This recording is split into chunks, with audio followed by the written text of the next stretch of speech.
আর্জেন্টিনার মিডফিল্ডের নতুন সংযোজন আসতে চলছে। যে তরুণের খেলার ধরন একেবারে স্প্যানিশ মিডফিল্ডার রদ্রির প্রতিচ্ছবি। বিশ্বকাপে লিওনার্দো প্যারাদাসের বিকল্প হিসেবে জায়গা পাবেন তিনি।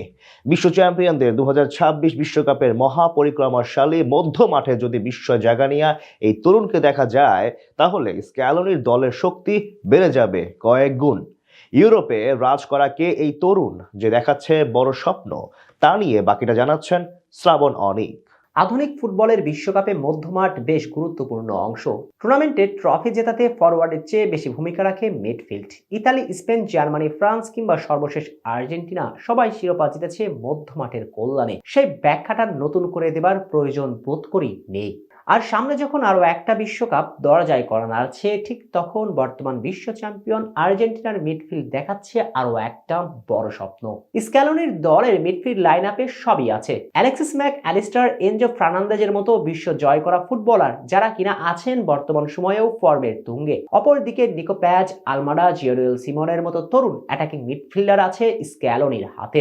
সঙ্গে ফ্রাঙ্কো মাস্তান্তুয়ানো, লো সোলসোর মতো ক্রিয়েটিভিটি, সঙ্গে লিওনেল মেসির সাথে দ্বিবলের বন্ডিংটা আর্জেন্টিনাকে বড় স্বপ্নই দেখাতে চলেছে। তবে এই দলে একজন ডিফেন্সিভ মিডফিল্ডারের ঘাটতি চোখে পড়ার মতো। যদিও স্ক্যালোনির হাতে রয়েছে দুটি অপশন, তিনি এনজো ফার্নান্দেজকে এই জায়গাতে ব্যবহার করতে পারবেন। সেক্ষেত্রে নাম্বার 6 কে নিয়ে আলাদা পরিকল্পনা করতে হবে স্ক্যালোনিকে, কারণ এনজোর ন্যাচারাল পজিশন তো নাম্বার 6। তাই এনজোকে তার নিজের প্রিয় পজিশন খেলাতে চাইলে হোল্ডিং মিডফিল্ডারের ঘাটতি থেকেই যাচ্ছে। অবশ্য হোল্ডিং মিডে স্ক্যালোনির হাতে আরো একটা অপশন আছে, সেই নামটা লিওনার্দো প্যারাদেস। কিন্তু বর্তমানে তিনি ইউরোপ ছেড়ে পাড়ি জমিয়েছেন বোকা জুনিয়র্সে। বয়সের ভারে কিছুটা গতি হারিয়েছেন প্যারাদেস, তাই প্যারাদেস বিশ্বকাপে পুরো 90 মিনিটের জন্য কতটুকু মানানসই তা নিয়ে প্রশ্ন আসলে তোলাই থাকে। এই প্রশ্নটা যখন রাজ্যের প্যারাদেসের জায়গায় খেলানো হবে কাকে, ঠিক তখন আশার প্রদীপ হয়ে এসেছে এক তরুণ, যার খেলার ধরনটা স্প্যানিশ ও ম্যান সিটি মিডফিল্ডার রদ্রির প্রতিচ্ছবি। কিছুটা মিল আছে স্বদেশী সতীর্থ এনজোর সঙ্গে। এমনকি বিশ্বকাপের আগে হঠাৎ যেভাবে আলোচনাতে এসেছিলেন চেলসি মিডফিল্ডার, তেমন করে বিশ্বকাপের আগে এসেছেন আলোচনায় এনজোর মতো তিনিও খেলছেন পর্তুগিজ ক্লাব বেনফিকাতে। কি কাকতালীয় মিল, তাই না বলুন?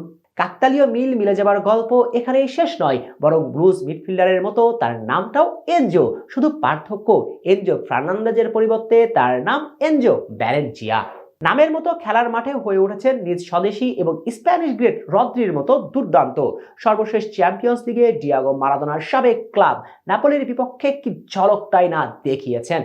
88% পাসিং অ্যাকুরেসি, ফাইনাল থার্ডে 5টি কি পাস, 9 বার রিকভার্স, 3টা ইন্টারসেপশন, 4টা ground duel win, 100% aerial duels win, 3টা ক্লিয়ারেন্স।